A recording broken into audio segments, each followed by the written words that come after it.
Thank you and welcome. This is a great night for interfaith relationships, building relationships. The evening is designed so that we will have a panel discussion at the beginning, and then we will end with questions and answers from you, from the audience. So if anywhere along the way you have questions, please feel free to write them down so you can remember them for later, because you will get a chance to engage with our panel. And I would like to introduce to you our panel tonight. We have two of the three amigos. On your order form online, you saw a lot of their bios, which detailed where they're from, their educational histories, their all sorts of information. But I pulled some information from a New York Times article from a few years ago, and I thought this might give you a little more light into who these men are. So here we go. A few years ago, the New York Times wrote about the three of them, the three amigos, that they got together to discuss issues, not by glossing over the issues, but trying to run straight at them. It's a whole different approach. Instead of just being nice and dancing around things, these men are very brave and courageous and go right for the meat of it. They're not unwilling to upset each other, but they also refuse to make each other the enemy. I think we should all do that. They have a unique approach to interfaith relationships. They actually believe in doing it from a spiritual approach, not just your text says this, yours says that, but actually getting underneath and the spiritual approach to the interfaith work. The reporter for this article asked the three of them what are the main core values of your religious traditions. And Pastor McKenzie, who's not here now, he lives in Minneapolis, so we're down to two, but awesome too. But Pastor McKenzie was representing the Christian faith, and he said the core value of Christianity is unconditional love. Imam Rahman, Jamal Rahman, said the core value of Islam is compassion, and Rabbi Ted Falcon said the core value of Judaism is oneness. They were also asked what is the biggest untruth about your religion, and the minister said the biggest untruth about Christianity is that it is the only way to God. Rabbi Ted said the biggest untruth about Judaism for him was the notion of Jews as a chosen people. And Imam Rahman said that for him, in the Muslim world, it was in teachings, the sword verses in the Quran, like kill the unbeliever. So these are interesting questions, and you might jot that down for later conversation. Rabbi Falcon is a Reform rabbi with a doctorate in clinical psychology who founded synagogues in Los Angeles and Seattle that meld meditation with Jewish tradition. And Imam Rahman is a Sufi. It's a path of Islam focused more on spiritual wisdom than strict ritual. He is the son of a diplomat from Bangladesh, which helps explain his courtly ease. I agree with that. He co-founded an unusual mixed faith congregation in Seattle, the Interfaith Community Church. And I'm really impressed with these group of three, because years ago they wrote a book, Getting to the Heart of Interfaith. Then they wrote another book, Religion Gone Astray. I think we can all step into that one. And breaking news, in June, a third book will be published, and that will be Finding Peace Through Spiritual Practice. So I'm sure we all want a copy of that, so we can ask them about that later for pre-orders. Sign up for it here. And we must pay Marian more. Yeah. A little bit of advertisement there. But let us please welcome our panelists tonight, Imam Jamal Rahman and Rabbi Ted Falcon.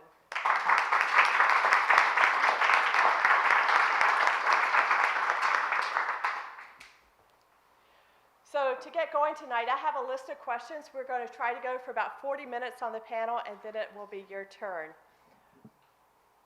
So, are you ready? The first question, and you can answer any order you would like. You can work that out among the two of you. Oh, there'll be total silence. Somehow I doubt that. Briefly, can you explain or tell us about your spiritual backgrounds?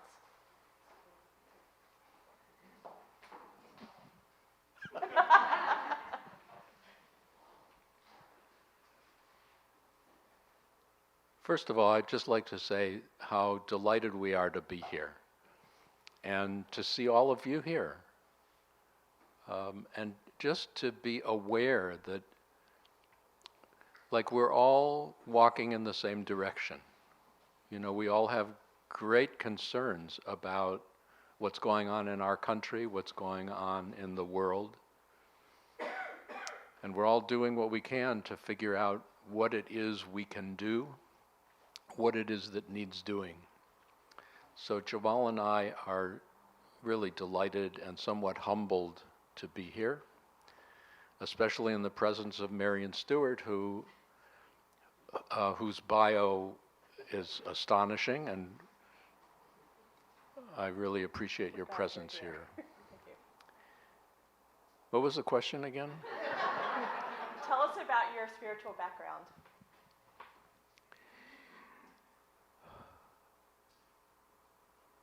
I don't think I really had any spiritual background until at least a year and a half after I was ordained as a rabbi. I was raised in an extremely intellectual and academic environment. Rabbinic seminary is a very academic program. There were some students who came from the West Coast. I'm from Ohio. There were some students who came from the West Coast in those days and talked about something called meditation, but the faculty quickly took care of them. So it actually wasn't until I'd been a rabbi at my first pulpit in Los Angeles as an assistant rabbi that I started having experiences that weren't covered by that academic training. And those openings led me to a pursuit of meditative practices. I did not find them, and this may be another question, but I actually did not find them within Jewish tradition because I didn't know anything about spirituality, meditation, coming from a spiritual past. But once an opening happens, you know, it's like once your heart cracks open, you know when it's closed. And once the consciousness opens beyond the compelling trap of our personal self, we receive a taste of that which then draws us, or at least that was my experience. And I started to discover treasures within the Jewish tradition of which I had been totally unaware. And that led to teaching a psycho-spiritual approach to Torah and accidentally forming the first meditative congregation. And I'm not going to go into the story of why it was accidental, but in Los Angeles in 1978, that congregation still exists. And then when we came up to Seattle, essentially I'm a rabbi that doesn't fit in any congregation. So I had to make my own to focus on and celebrate a spiritual depth within an ancient tradition that has a remarkable meaning in today's world. The interfaith work that we have done has added to the richness of our spiritual paths. And I think there's a question coming up about what we've learned from each other that I think we'll leave till then. if there's such a thing as karma, I must have done something very good in a previous life, because I was born into a beautiful family. So I'm very close to my father and my mother, who have passed away. They were devout Muslims, but they were students and from a lineage of what is called Sufism. A very misunderstood word, both by Muslims and non-Muslims, because the thinking is that Sufism is a denomination within Islam. It is not. Sufism is simply a heartfelt aspiration to live the spirit of the tradition and not be too much enmeshed in the letter of the law. My parents, they were diplomats, so we traveled to many countries, and being wonderful, heart-opened parents, they encouraged us to visit churches, monasteries, temples. So for example, I lived in what is called Myanmar, Burma, so Buddhist temples. I lived in Italy, so those magnificent churches. Lived in India, Hindu temples. I never went to a synagogue. I didn't see any in Europe, but I had a very good friend, Ezra. I remember in his house we did Shabbat. The point is, from an early age, I was rooted in Islam, but I began to water those roots by being open to the beauty and wisdom of other traditions because of the education of my parents, which is why we say interfaith is not about conversion. It is about completion, becoming a more complete human being. I would add one more aspect of my spiritual education. I was very fortunate to have lived, because of my father's diplomatic postings, in both Iran and Turkey. In those two countries where the 13th century sage Rumi is studied with great devotion. So I was engrossed in Rumi from a very young age. So I learned the Quran along with the utterances, because Rumi never wrote, he just uttered poetry. And I remember even as a child that one utterance of Rumi about the Quran, for example, he said, "The Quran is like a shy bride. Don't approach her directly. Approach her through her friends." Friends are those, the abundance of mystics within Islam. So for me, that friend was Rumi. He said some other utterance which really, as Rumi might say, splashed in my heart, but it was a very provocative statement. He said, Rumi says, "I've taken the marrow from the bones and thrown the bones to the dogs." Meaning, I have taken to heart the essence of the Quran and let the theologians quibble about this theological point and that theological point. And then in Iran, I remember I was also exposed to Hafiz, that 14th century sage. And I remember this wonderful utterance where Hafiz says, the institution of religion, after a time, it becomes like a unwieldy, large ship on the ocean. But thank God, says Hafiz, there are lifeboats. He said, let me tell you what lifeboats are. Lifeboats are those insights of these Islamic mystics and sages. And he ends by saying, every sane person I know, every sensible person I know has jumped overboard.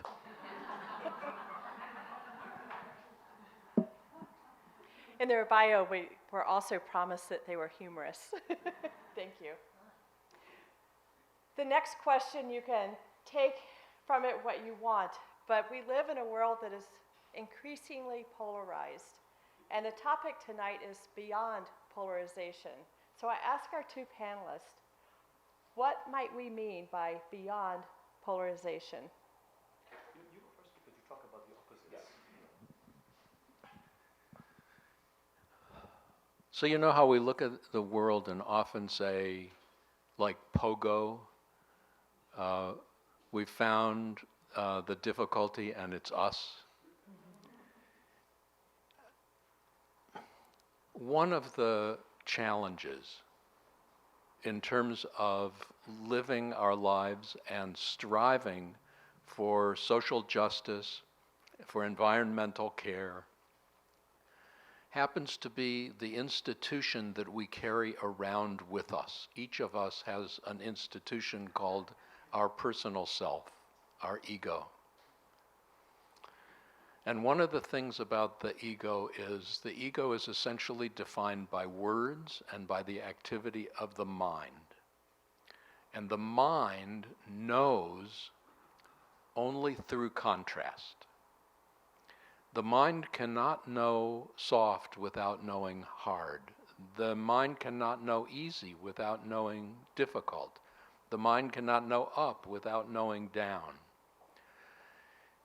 If we lived lives for the ego in which everything went fine all the time, we wouldn't know it, because we'd have nothing to compare it to. Now, this becomes a problem when we look at a contrast and we start deciding that one side of the contrast is better and the other side of the contrast is worse. Or one side of the contrast is good and the other side of the contrast is bad. Or finally, one side of the contrast is righteous and the other side of the contrast is evil. It's like looking at a coin and deciding heads are okay, tails are bad. The difficulty with that is that when the mind polarizes, we then think that we can make things better by just either changing or destroying those bad people out there. And history continues to show us, although it's very difficult for us to learn, that every time we do that, we don't get the results that we think we're going to get. War never leads to peace. War leads to the next war. This happens to be Purim today. I don't know if any of you know what Purim is, but it celebrates an ancient, it's the quintessential Jewish holiday. They tried to kill us, we won, let's eat.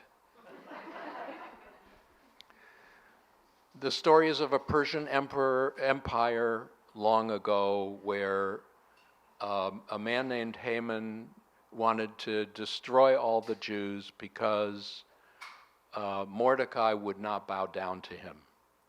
But it turns out there's a backstory, and the backstory is that Haman was an Agagite who was a descendant of the Amalekites. The Amalek led his people to attack the Israelites from the back when we were fleeing Egypt. So when we got into the land, we tried to kill all the Amalekites who were to be found. In a way, a kind of genocide. So here's Haman, who is a descendant of those people, finding Mordecai, who represents the people who killed his people. And he designs to kill the Jews, which is just to say that it's like you got to go back to back to back. It's like most of those we consider evil were once themselves victims. Those of us who experience ourselves as victims were once victimizers. There is a cycle because of this, the way we meet polarization. So our essential task is to open ourselves to be able to transcend the ego's collapse into polarization. That doesn't mean not to work for change. That doesn't mean to decide that some people are doing it in ways that are harmful to the environment and some people are not. But it means rejecting the ego's compelling pull to demonization and dehumanization and violence as a way of affecting change, which means essentially that the spiritual work of transforming and no longer being enslaved by our minds, no longer being enslaved by our perceptions that lead us into polarization, frees us to begin to appreciate the essential humanness of the other and enter into conversations that are very difficult and very challenging, but with which one can transcend the incredible polarization which now impacts our country so much that the government can't run. Just picking one side or the other and having them win is not going to solve it. Most of us have lived long enough to appreciate that. Something greater is needed. And we believe it's reached the point where the polarization has become so blaring that either we learn the lesson, the teaching, or we destroy ourselves and much of the life on this planet.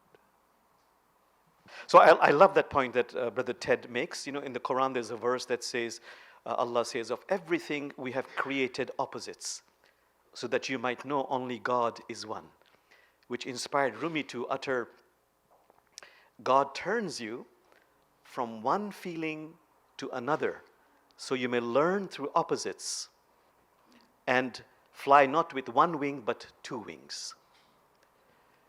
So now the question is, how do we embrace all those opposites that exist? Spiritual teachers say the most important work to do is what Sufis call, can I increase within me what is called inner spaciousness? Can I create within me? Can I develop within me? Can I build within me that inner spaciousness that embraces the opposites? Hard work, transforming the ego, opening up the heart. Rumi, for example, he says, you know, this is the work. Take a pickaxe and break open your stony heart. The heart's matrix is glutted with rubies. Springs of laughter are buried in your chest. But it's hard work. I'd rather tell you how to do it rather than do it myself. So that's the first step. The second step is, we know, the Quran says God has created diversity, languages, colors, different religions for one main purpose: to come to know the other on a human level. Nothing is as effective as really creating genuine, natural, organic friendships. Can we practice what we call in Central Asia 3 cups of tea? Listen, respect, connect. So that is probably the most critical work where, as Brother Ted said, it helps us not to demonize and dehumanize the other. Differences might exist, but once you have connected on a human level, the same differences are there, but now it does not loom as a threat anymore because of the human connection. You know, I love Rumi saying, oh God, you have created this I, you, we, they, to play the game of adoration with yourself. We should play that game. And lastly, this is a very important point for minorities living in majority countries where there is not much of a rule of law. Very critical, we have been found that if we all collaboratively in the interfaith way get together and engage in projects of social justice issues and earthcare, that is a wonderful way to ensure the safety of those minorities, because there are always good people in every society who will be the best safeguards of those people. So for example, we find in developing countries, when minority groups do that, they really engage in that collaboration. It's a wonderful bulwark. It's a prevention against violence. Thank you. Thank you. You both did an excellent job of defining what you mean by beyond polarization. I enjoyed the history, the sacred history from your text, and where you pulled out that it's war to war to war, not war to peace. the dichotomy there. I also appreciated the imagery of we must fly on two wings. That's beautiful. So now that you have delved somewhat into your own traditions, I'm curious, what have you learned from other spiritual traditions? Can you talk about that a little bit? Let me go first because you went first. Yeah. So let me take something from Judaism. You know, Brother Ted talks often of this wonderful insight, wrestling with God. That really splashes in my heart because in Islam, actually, this was a tradition for 1,000 years, from the 7th century, when Islam came into being, to have very extensive discussions, to embrace differences, no matter how contentious. It's only in the last 200, 300 years that this discussion has actually degenerated into a rigidity. You know, in the Quran, the most used word is Allah, Allah, Allah, Allah, Allah. But the second most used word is ilm, knowledge, awareness, from which grows wisdom. So this resonates for me because it is very critical through questioning, through discussions, through confronting differences and embracing them, that we, as there's a traditional saying in Sufism, move from a knowledge of the tongue to a knowledge of the heart. But to do that, you need critical thinking. You need those discussions to go from the mind to the heart to have an experience about it. Otherwise, we lapse into what is called being slavishly dependent on somebody else's interpretation of our religion. This is a very common fault. In Islam, it's a big pitfall that we lay so much emphasis on interpretations by medieval scholars.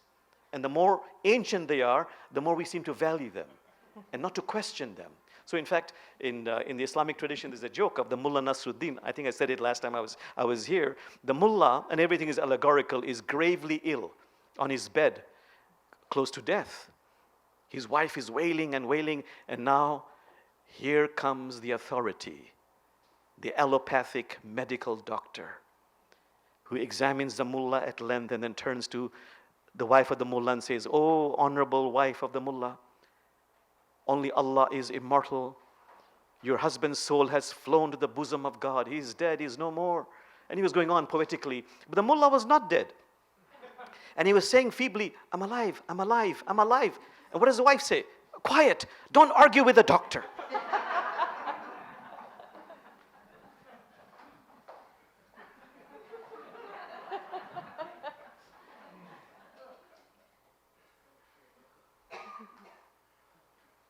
So you asked, what have we learned from our exposure to other traditions? Uh-huh. Well, I've learned my traditions better.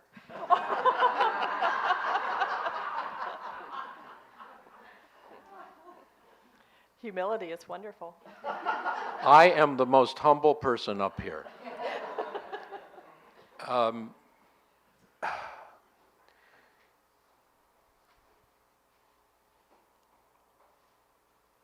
You know, when I went seeking to learn meditative techniques, I went to Zen Buddhism and Hindu traditions. Of course, Hindu traditions were moderated through a man who became Ram Dass. A lot of the Zen Buddhist traditions were mediated through a guy named Alan Watts. But you know, it's like spiritual learning is different from every other kind of learning available. Most things we want to learn, we find a teacher, we find a book, we find a course, and we study. But spiritual learning, we already come with everything we need. So it's like nobody can give us spirituality. What we can do for each other is provide a context which can help us remember our way into the greater nature of our own being. And I found that through Hindu and Zen Buddhist traditions, so much so that I had basically despaired of finding it within Judaism. And one day I used to have a practice of sometimes opening a traditional prayer book. I don't know if any of you have ever seen a Jewish prayer book, but it's very large. We turn a lot of pages, we read a lot of words. And I would open it, and wherever it fell open, I would kind of contemplate what it had for me. And I opened it up, and it was open to the Shema. Now, any of you with Jewish backgrounds know that the 6 words of the Shema, usually translated, "Hear, O Israel, the Lord our God, the Lord is one," which is a terrible translation, but it's Deuteronomy chapter 6, verse 4, followed by, "And you shall love the eternal one, your God, with all your heart, with all your soul, with all your allness." I read it millions of times, and I thought, well, I should close it and open it again. And there was just something that led me to, no, let's read this. So I'm reading it, and it's right after the Shema Yisrael says, "And these words which I command you today shall be upon your heart." And I realized in biblical idiom, heart was where one thought. It's later that we began feeling with our heart. And if truth be told, now we're entering an area where we're again thinking with our heart, because they've discovered brain processes and brain cells in various organs of the body. But okay. So, "And these words which I command you this day shall be upon your consciousness.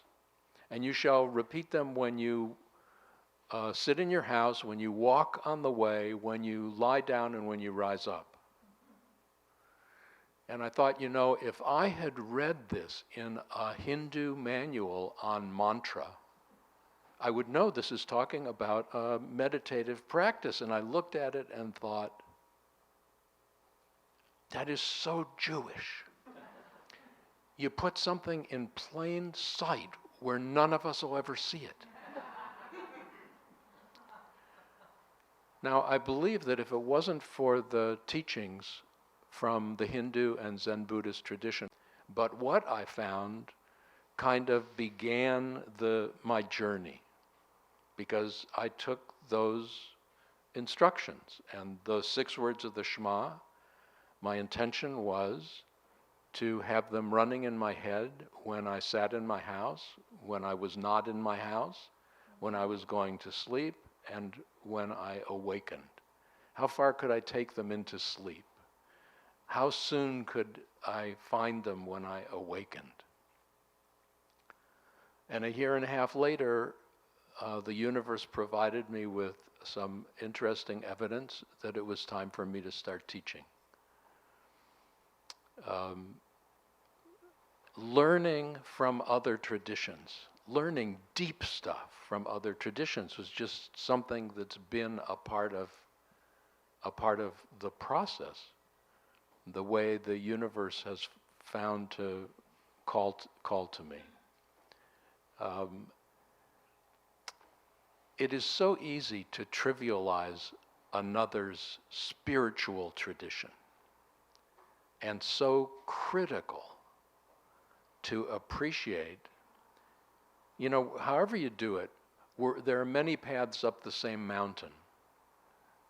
We don't even know it around the foot of the mountain, because the circumference is so great it only looks like there's one path, and other people are crazy. You get up further, the circumference narrows, and you can see other people. I'm convinced that we can only go so far on each of our traditions, and then we need each other to ascend further. The more feminine image, and that is we're at an oasis in the desert, And the water is the only water that we can see. And this is the only space of nourishment and the only place that there's green and things grow. But then some of us are adventurous and we dip into the waters, and as we dive down, we start seeing that the waters start expanding. And as we look, there's somebody over there swimming down their oasis. And while we couldn't see that oasis on the surface, it leads to the same place. That somehow all the authentic spiritual paths of humankind are avenues to a shared universal. Another image, all the rivers are running into the same ocean. I like that image even better because there are those in every river who decide that a certain place in that river is more important than where it flows. So they stop it and they wear clothes, for example, that belong to a particular time period, a particular place in the river. And they speak words that fit that. There are even some people who forget that the flow of the river is to a shared ocean, a shared sea of awareness, of consciousness, of being. And they turn instead and head for the source of the river, thinking that's the way to go, and it takes us away from one another. I'm absolutely convinced, and we are together, that when we are open to the wisdom of another's traditions, when we step into that river or that oasis or that path, what we discover is the shared oneness, the shared love, the shared compassion. You'll never get through all these questions because we talk so long. Well, the next one's going to be really brief. Both of you are very wise and you've offered us beautiful stories and wisdom. But I would like for you, in just a few sentences, to give us a definition. What makes an approach spiritual? What is a spiritual approach? Just quickly. Go ahead. I'm going first. Can you do that quickly? Yeah, think of how to be brief. Spirituality is always inclusive. Spirituality always focuses on the absolute interconnectedness of all being. Spirituality reaches beyond our apparent separateness and allows us to taste the wonder of the life we share. Spirituality reminds us beyond words that the one looking at you through my eyes and the one looking at me through your eyes is the same one. Looking through the veil and the mask of our individuality, of our histories, of our traditions, of our languages. But there's one presence and there's one life, and we're sharing it. The degree to which we are awake to that is the degree to which our spirit, our consciousness is spiritual. So to that I'll add an insight about what we can do. So really to make something, spiritual, I have to ask myself in my words, in my actions, am I coming from a place of the divine spark within me, the divine qualities within me, from a place of compassion, from a place of awareness, from a place of service? Or am I coming from a place of arrogance, fear, anger? At every moment I have a choice. Which place am I coming from? When I make the choice to come from my divine spark, I believe I'm being spiritual. Let me put it another way. It's very important for me, or I think as a practice, to ask myself, in my life, whose approval am I seeking? Because the law of the created world is this: whosever approval you seek, you become their prisoner. And of course, the Sufis say, wonderful, therefore, choose your jailers with care and deliberation. And that makes it spiritual. Thank you. So I know that most of us think about spirituality from within our own tradition, whether it be Judaism, Islam, maybe Buddhism, Unitarian Universalism, whatever faith we have out there. But I'm curious, is there such a thing as an interfaith spirituality? And if so, what would that look like? Well, I love that question because, I'm the imam at Interfaith Community Sanctuary in a church building we own, the oldest functioning wooden frame church building in Seattle. It's a historical site. And there we have a number of emerging congregants, which really answers your questions. There are people like me, for example, and I believe like Ted and Don. We are rooted in one tradition. But as we are open to the beauty and wisdom of other traditions, this, for me, for example, waters my Islamic roots, makes me a better Muslim and a more developed human being. That's one kind of congregant, interfaith spirituality. The other kind of interfaith spirituality is people who say, and we always talk about it, none of the above. Spiritual but not religious. Ramakrishna called them bees collecting nectar from different flowers. The criticism used to be that, these are shallow people because the metaphor is you're trying to dig a well, and before you go to a certain depth, you move on to another well, another well, another well. You never reach water. But the new metaphor is, no, it's the same well, but they're using different instruments, 17, 16 instruments, or 3 instruments. There's a third emerging congregant, interspirituality, where a person says, I have not one, but I have 2 or even 3 religions or spirituality I practice. For example, in our community, some of you know her, Anne Redding is both a Christian and a Muslim. And people criticize her. I say, no, why do you criticize her? It's like she's doing all the hard work. She has 2 majors in university. And she says, people say, that people tell me, I can never do that because it's like you have a wife or a husband, a primary relationship. How can you have more than one? She says, no, it's like I have 2 or 3 children. A mother can distribute the affection equally. And the last one is, agnostics and atheists. They love practices of silence, meditation. How can I be compassionate? How can I forgive? And I always joke and say, they always have faith. I love the story where this atheist father tells his son, there is no God. And the son, who is trained to question, says, Father, how do you know? And the father says, son, you got to take it on faith.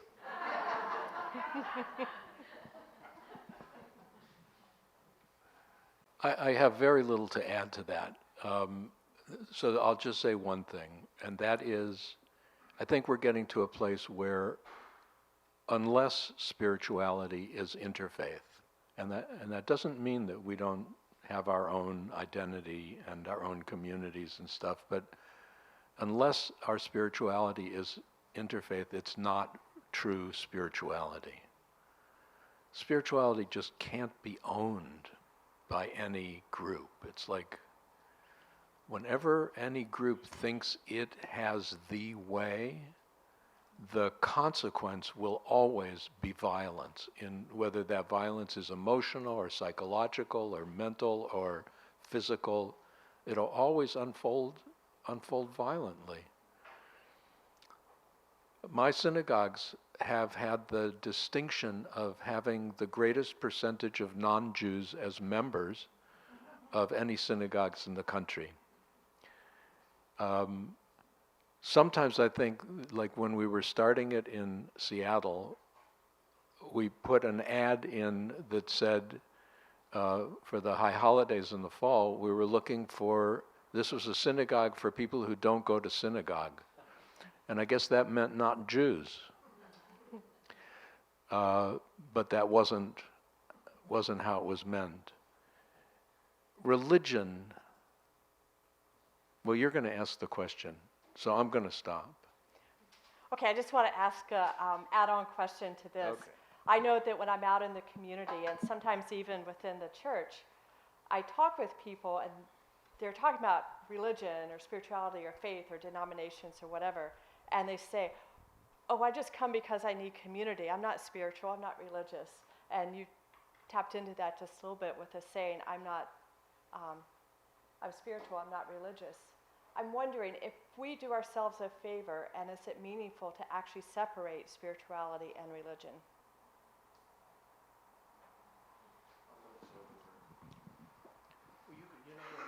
Say the devil. So we both love this story about a tale which is in many traditions, where God comes down and reveals certain basic truths to some people, but then the devil comes along and says, let me organize that for you. And that becomes religion. The question for me is not, can one be spiritual and not religious? The question for me is, can one be religious and spiritual? Because religion has a tendency of becoming an institution. And an institution has its own needs for survival and for expansion that tend to eclipse the very purpose for which they were created. And that stands true of all institutions, whether they're educational institutions, religious institutions, or even the institution that we carry around with us, our ego. Our ego was meant to help us navigate our way in this physical world. It was not meant to bring us joy and happiness and love, because it can't do that. It's not an unconditional identity. It's totally conditional. So it was meant to do what it was supposed to do, just as a religious institution is meant to do what it's supposed to do. It can bring together people in community. The tension between institutionalization and the absolute opening of a spiritual consciousness is something we're figuring out how to do.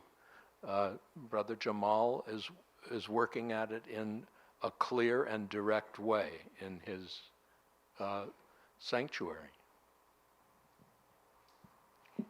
Thank you both. We live in a complicated world these days. Not that the world has ever been uncomplicated, but we see all the headlines, all the news with all the back and forth, and a lot of it's driven by religious beliefs or other, the violence that we see. But there's a greater need in this world, and that's one to address our environment, climate change. And I'm wondering, in this discussion of beyond polarization, I'm wondering if there's a religious voice, a faith voice that belongs in the discussion about the environment. If so, how is that separate or different from the secular voice? And how might that one inform the other, and how do we work together on that?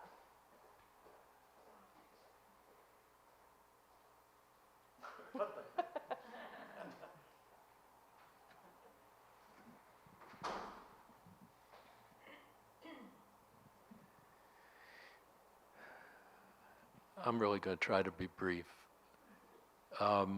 Most of the environmental action is cued, is motivated by an awakening to the degradation that has occurred, to the depletion of the resources of this planet, and to the continuing disregard for the consequences of industry, of oil, of coal. And that has led many of us to try to figure out ways of dealing with it, of fixing it, of healing what needs to be healed.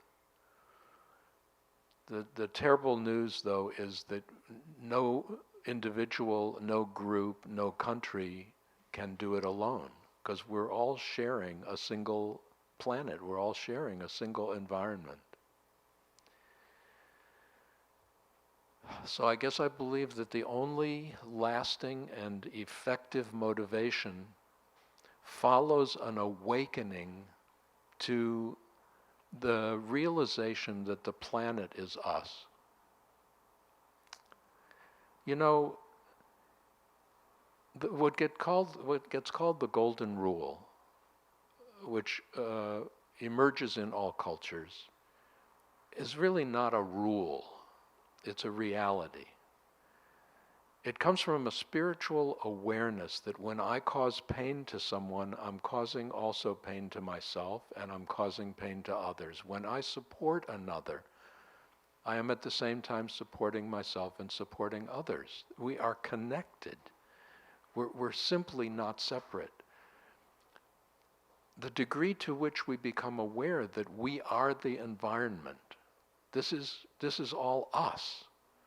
That we are clogging our own breath. We are clogging, our own skies, where that becomes so internalized that it becomes impossible to continue the degradation. Not because of what someone else says or what someone else does, but just because it would be like we learn not to stick our hand in a fire because it burns us.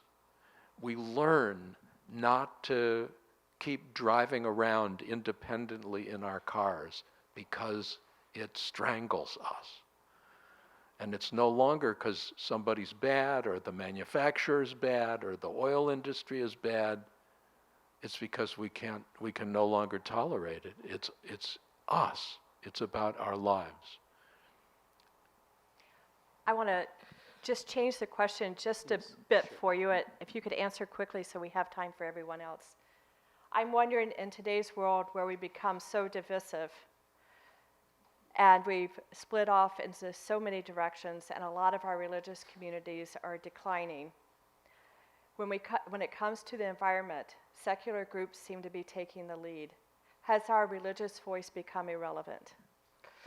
I would say not. I tell you, and as you were speaking, I was thinking of this wonderful insight and statement by actually a very famous environmental lawyer, scientist. I think his name is Gus Speth. He advised many US presidents and is very well known. He says that we always thought the greatest environmental problems were biodiversity loss, ecosystem collapse, and climate change, and 30 years of good science would solve that. But he says, now we have realized, and he's talking to the White House, he says, we have realized the greatest environmental problems are selfishness, greed, and apathy. And he says, this is a spiritual problem, a spiritual issue. It requires a radical spiritual and cultural transformation. He says, we scientists cannot do that. So in Sufism, they say, please, if you feel there's nothing you can do, do three things. Pray, plant, and ponder. Meaning, please pray for the environment. And you think it doesn't make a difference? Of course it does. They say, imagine a human being who has been continuously abused and exploited. Even if one person prayed for his or her well-being, it would have an effect. Plant. Like Prophet Muhammad, peace be upon him, he would say, always plant trees, plants, foliage. He said, even if you're planting and this is the last day of the world existing, still plant. And ponder, meaning we can never really overcome this work of healing our environment unless we have a love for nature, which is why all the great sages say, look upon nature as your teacher. Rumi says, you want to know about love? Meditate on a blade of grass. Grass agrees to die and rise up again so you can receive a little of the animal's enthusiasm. Hafiz says, this earth would die if the sun stopped kissing her. He says, even after all this time, the sun never tells the earth, hey, you owe me. Is look what happens with a love like that. It lights up the entire sky. It's about unconditional love. So if we just develop that sacred spiritual connection with nature, that would help a great deal. From your tradition or any other tradition that you've been exposed to, can you offer one short saying, piece of scripture, story that tells us about working together to help the environment and each other?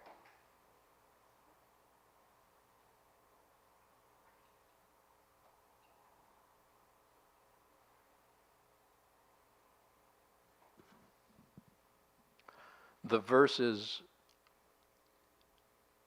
V'asuli mikdash v'shachanti b'tocham.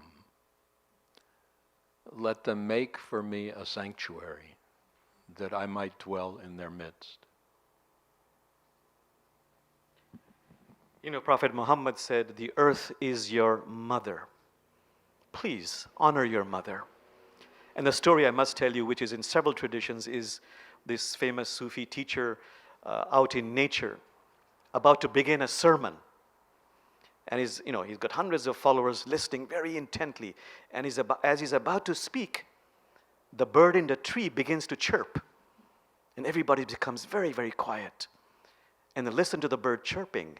And once the bird's chirping finishes, the great Sufi master says, the sermon has been delivered. I want to say one more thing. I want to say something about prayer. Normally we think about prayer as asking somebody out there to do something for us. We make, as it were, we see God as a cosmic bellhop. And we have like this weird thing where on the one hand we say God is omniscient and knows everything, and at the same moment we purport to tell God what we need. You know, it's like, I beg your pardon? I don't live in a world where God is that kind of agent. I live in a kind of world where we are agents of God, where we are wearing the hands of God and the faces of God. God is not, for me, a big personality in the sky. So what becomes the most powerful force in the world is love, and how love flows is through consciousness. So if my prayer is for an environment that is healing, I need to put energy into that, not only with my hands and not only with my feet, but with my consciousness. And the way I do it with my consciousness is not to focus on what's wrong, but to focus on the healing, the nature of the healing. I'm convinced that those people who are looking toward an Armageddon are creating it. And our world needs people to put their consciousness on peace and put their consciousness on healing and put their consciousness on wholeness, so that we help whatever your view of deity is create and celebrate something whole. So somehow, even when doing meetings talking about how terrible things are and how much has to be done and can we do it, part of that time we've got to sit and consciously affirm, visualize, image, confirm that healing is happening. That's beautiful. Just to add one sentence to that, I love the words of that Buddhist teacher, Thich Nhat Hanh. He says, all these famines and droughts, please don't see it as doomsday. He says, see it as bells of mindfulness to awaken you. I was short. Thank you. It's your turn. What I ask of you, since this is being recorded, if you could stand up and ask your question, but please be succinct, because I will repeat it so it can be recorded. And then if your question is directed to either of our fine two wisdom teachers, please say so in your question. And we promise to be short. You know, the truth of it is we are short. So it's difficult to be short. So if you're tall or short, you're welcome to stand. If you can't stand, just raise your hand and speak loudly, but please be succinct. Yes, ma'am. So my name is Marian Stewart, and I just want to invite you and everyone here on April 10th at East Shore Unitarian Church. We're having Native Americans talking about their spiritual relationship with the climate and with the natural world. So we would really welcome your presence if you would be able to come to that. It's at 12:30 at East Shore. And I guess one question I have for you really is, you mentioned the traditions, Islam, Judaism, Christianity, Unitarianism, but have Native American traditions affected or influenced you in any way in terms of how you think about our relationship to the natural world? Absolutely. You know, we say that at this time, and I wish we had done it decades ago, we have to learn in a heartfelt way from the Native Americans, from the Wiccans, from the Druids. So in fact, in our community, the entire theme for the entire year is spiritual permaculture. How can we develop a deeper relationship with the earth? Because it is urgent for us to become aware of this. I think we're at a time when the Native American voices are more willing to share with us than has ever happened before. And that's very, very hopeful. In this area, the focus on the Salish Sea and the environment of this whole region, which has been spearheaded largely by Native Americans, as well as the Native Americans who are trying to not have governments abrogate their treaties with the Keystone Pipeline. You know, this is critical and this is crucial. We're city folks, and the Native Americans have a tradition that is much more land-based. So I welcome that. Thank you. What kind of day is the 10th of April? It's a Sunday, it's at 12:30, April 10th. The announcement was East Shore Unitarian is having a day with the Lummi Indian group, and all are invited. You can check their website, East Shore Unitarian.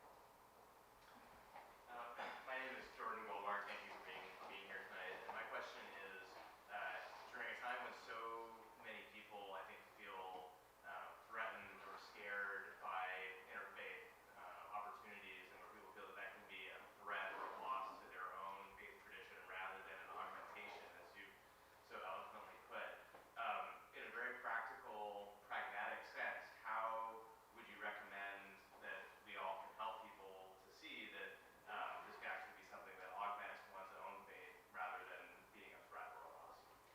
Can you include part of the question in your answer? So the question has to do with how can we approach those who are generally closed to interfaith conversations? And I actually have a short answer. We need to go to them and begin by inviting them to share about their culture and their beliefs. Our tendency to want to go tell people things gets us into all kinds of trouble and drives people away. But if you invite people to tell you their story, and then perhaps find room for you to tell them your story, something very different occurs. Well, just to add to that, there's a wonderful saying, the universe is not made out of atoms, it's made out of stories. So if you can just connect on a human level and start with that, and that leads to a deeper discussion, which might lead to talking about religion. But you know, I always tell people, if they feel that if I am open to the beauty and wisdom of other traditions, this will diminish my connection with my own religion. I say, if you believe that, that's okay, but use your being as your laboratory, as millions of people have done. and see what happens. Because the truth is, if I am open to the beauty and wisdom of other traditions, I will find in my own heartfelt experience, this deepens my connection with my own tradition. It's like if I look at the Quran from one angle, look at it from different angles, I have a more complete picture. But this will only be convinced if they experiment.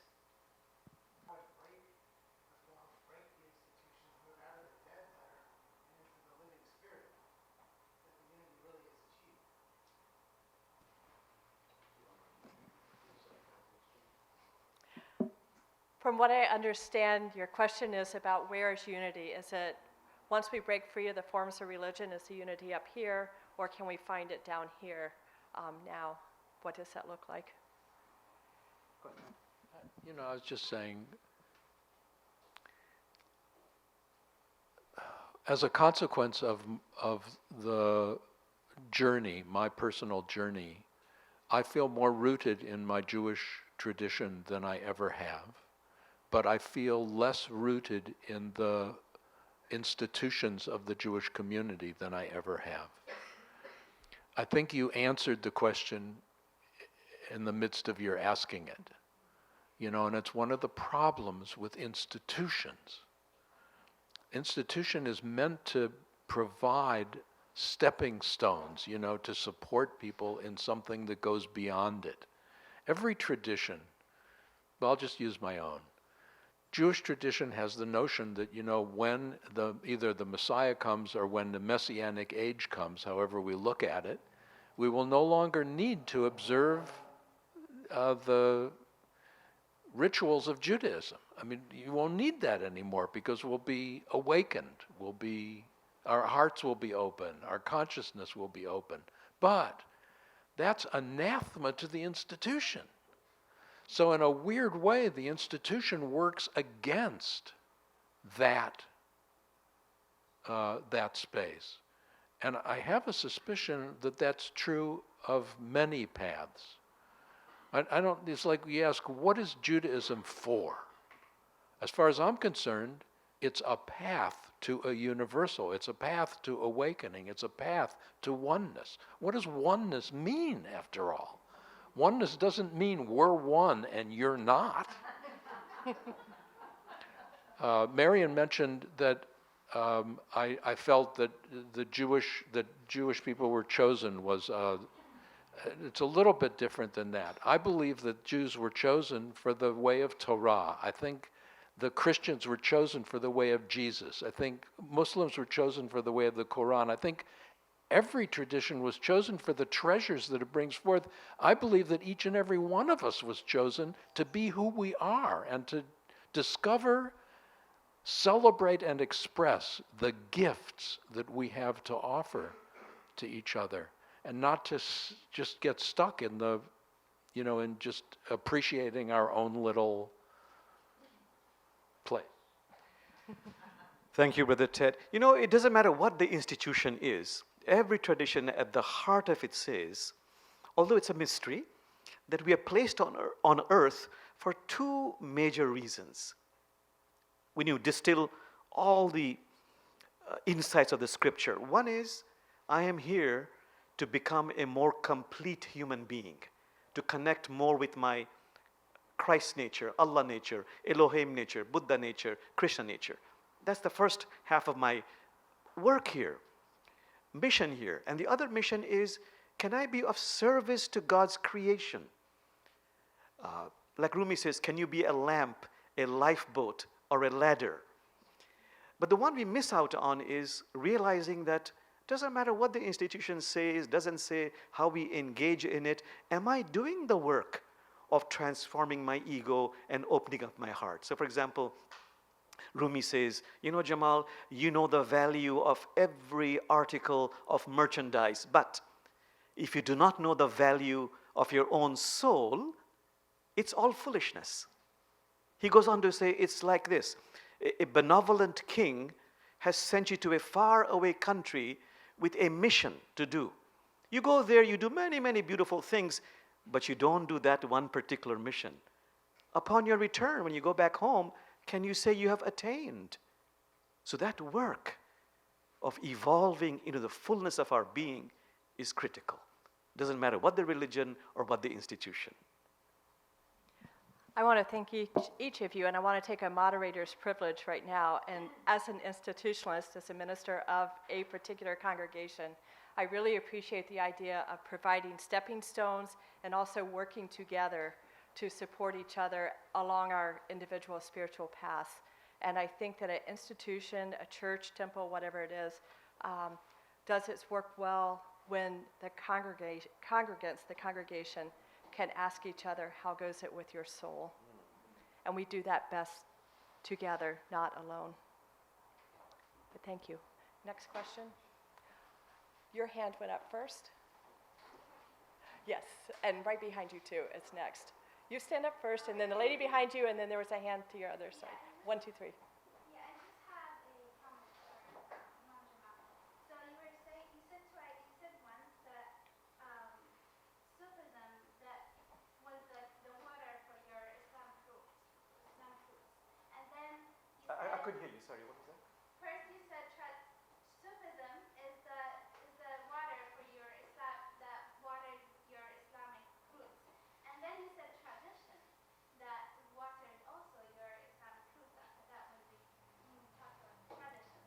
But in my opinion, you have my respect that Islam and the Quranic studies and the teachings of Prophet Muhammad are the water that actually like that give us like the water of our Islamic fruits and our us like the water us as humans that give us the power and the strength. It's not like the traditions of Sufism or any other thing other than the Islamic teachings and the Quran teachings and Prophet Muhammad.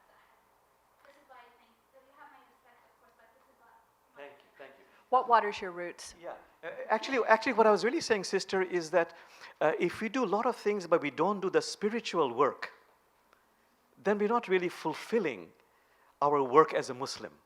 See, the word Muslim means to submit to God in peace. But the question is, what are you submitting? What are you letting go of? What are you surrendering? All the great teachers say you're surrendering your attachment to your ego so that you can bring, as the Quran says, a heart turned in devotion to God. So if I just go by beliefs and I repeat certain words, but if I don't do the work of surrendering my attachment to my ego and bring divinity in the center of my life, I have not really done the work of Islam. That was my point. But thank you. The lady right behind the questioner. Did you have your hand up? Okay. There was a third person who, if you could stand. Both of you are so eloquent, and I think hopefully most of the people in this audience would be very much in connection with 90% of what you're saying. 9%? 90. For the record, that's 90. She meant for you 9%. Almost 100. But we forgive. Well, I grew up in a small town in the Midwest. I still have friends in the Deep South. I feel like we live in a bubble here in the Northwest, in Seattle and this region, that makes this kind of a group an easy group to share our thoughts. Last year I visited my friends in the South, and frankly they view climate change as a great hoax, and their belief in God is so deep that they believe, God's in charge, we don't have to worry about that man. It's not man's thing.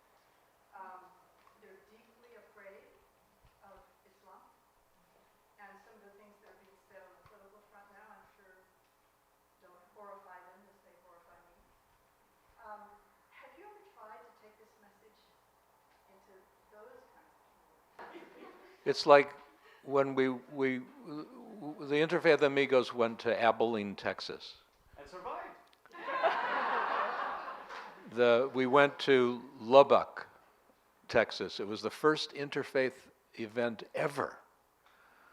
35 counties around Lubbock came together to do this. And the answer to the question is, like, we speak to the choir. But we encourage people to open conversations with those people who are not in the choir, and we encourage people to do so on a human level rather than bringing religious issues right away to the fore. What we've found together is that if we want to have conversations with the people, the more fundamentalistically oriented people in any of the traditions, we can't expect them to come to a program we're talking at. The only people who've done that are those who have waited for us in the Q&A to tell us how we're wrong and they have the only way. We have had some interesting experiences going to mega churches. And Brother Jamal will fill in one of our favorites. We went to one huge mega church right here in Seattle. I mean, it was huge, like what, 5, 7, 10,000 people? I don't know how many people there were. And the... 3 services every Sunday. Right, it's amazing, huge.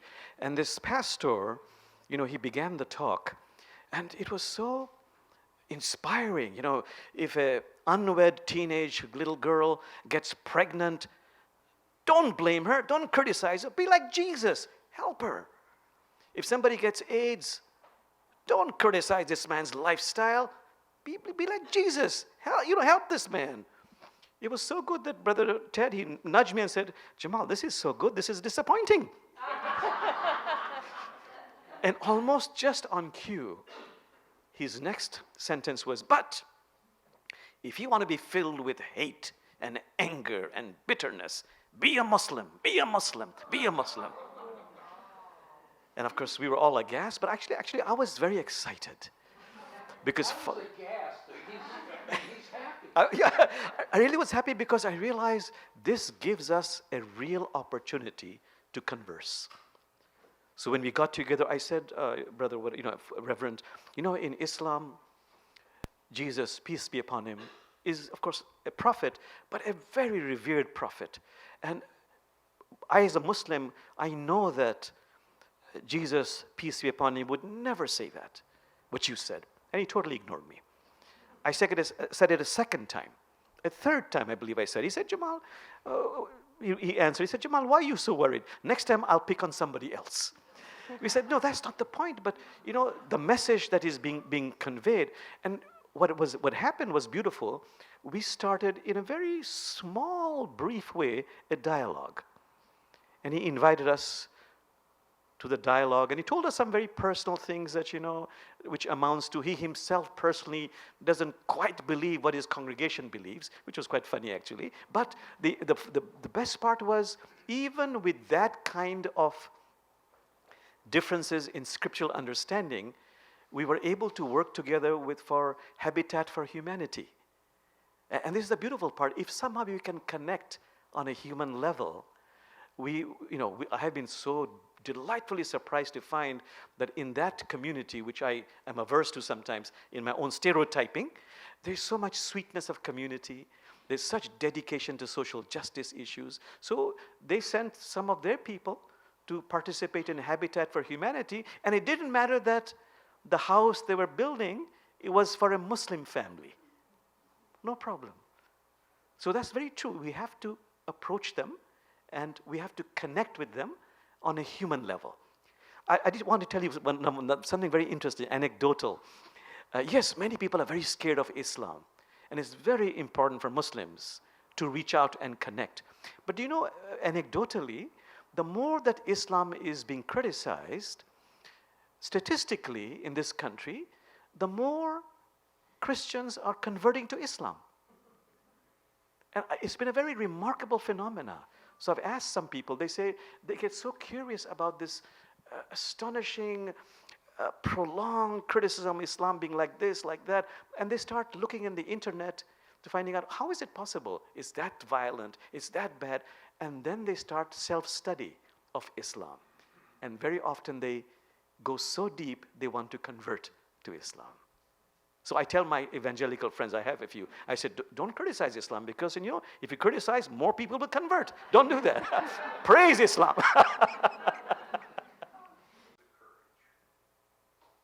Externally, but help us find the courage. This is very personal.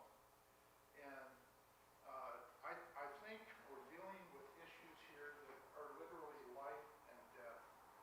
And the concept of courage and healing, to me, is essential to moving forward and having these conversations. And I'll finish with this, that thank you for Pacifica Institute for creating this sacred space that we can enjoy here. Thank you. Thank you. I want to take one more question, and then we'll call it a night. This gentleman had his hand up first. My question involves science, I guess. Neil deGrasse Tyson has this concept called the cosmic perspective, and it's looking at a spiritual relationship with the world from a scientific aspect, and you haven't brought anything up about that yet. And perhaps that's because it's much easier to have a spiritual relationship to a person like Jesus or the prophet than it is to have a spiritual relationship to the fossil record. But I'd just like you to comment on that, or concept of the earth and global warming and everything that has to do with that. Can you answer that quickly? The cosmic relationship. Yes, absolutely. I mean, science and the Quran are very compatible. After all, what is a stone? Pythagoras said a stone is nothing more than frozen music. And that requires not only a scientific knowledge, a deeper scientific intuitive knowledge to be able to ascertain that. So when we say nature has consciousness, it is scientific, and yet it is also deeply spiritual. And the history of the universe and any scientific fact is absolutely integral to our understanding of how to deal with the environment. The Quran says of every created thing, it has its source in water. So water is a source of life, says the Quran, for every created thing. So that is a scientific fact. It is also a very sacred principle to really honor and respect the resource of water, for example. Yeah, I agree. It seems to me that in the current scientific theory and spirituality are converging in ways that are more clear than ever before. The more we look out and look further, we're starting to see the same reality that we get to when we look in and further in. Where essentially the message is not only is everything connected, but everything is part of one being, and what happens here impacts and affects what happens there. We can't even know exactly the way in which our actions manifest in the world.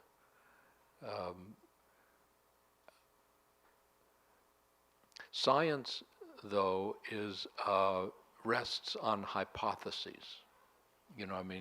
Specific scientific method is kind of a different way of approaching understanding reality than spirituality, which is not so much hypothetical or proving or disproving a hypothesis, but creating a context for a kind of internal opening, appreciating. This is the hardest thing for people. I value people who are who love their own traditions, and in their own traditions find deep meaning and deep purpose. And what is required is to appreciate that the kind of love and the kind of meaning that someone can get from one tradition is the same kind of love and meaning that another can get from another tradition. In my own case, growing up in a largely Christian environment, engaged in some social, actually feeding over the course of a year after the disturbances in South Central Los Angeles, where we lived before coming here. One of the women we met who had come up from Compton to also participate at this storefront church and in this feeding, bringing food every week, once in hugging me said, "You must believe in Jesus." She couldn't get how I could be who I am without believing in Jesus. And I just hugged her. You know, but it's really an interesting challenge, you know, to open that. That's like when I was a kid and did something that people liked and they said, that was a real Christian thing to do. Oh, but please don't worry, he's a good Muslim.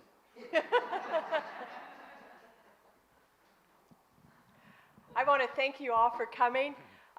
Let's give our panelists a warm round of applause. And thank you.